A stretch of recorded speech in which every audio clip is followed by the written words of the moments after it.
For today's video, welcome to my YouTube channel, Ricky Insomnia Oragon TV. Tayo nga po pala ay nandito sa Alabang dahil tayo ay susundo ng aking anak at ako galing nga po ng probinsya ng Bicol.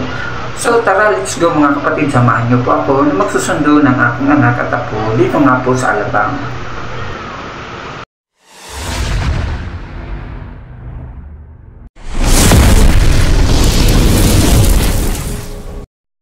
So ito nga mga kapatid, sa mga oras na to nagsisipagdatingan na rin po ang ibang mga bus tulad po ng yan na nasa likod ko po, yan pa ay ang Superline bus. Marami pa pong bus mga darating na galing na din po sa part ng Bicol, pero ang sasakyan po ng aking anak ay ang Gubis Line galing po sa bayan ng Manito, Albay mismo.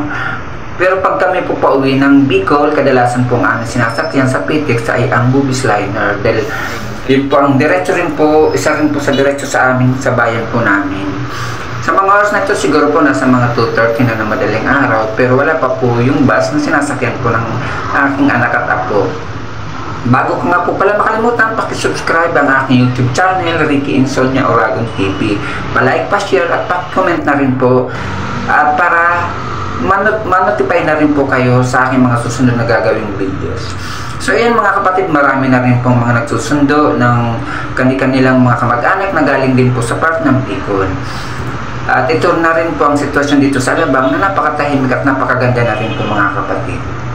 Ito ko na po tatapusin ang aking vlog sa gabing ito. Isang mapagpalang gabi po sa ating lahat at bye-bye! God bless you!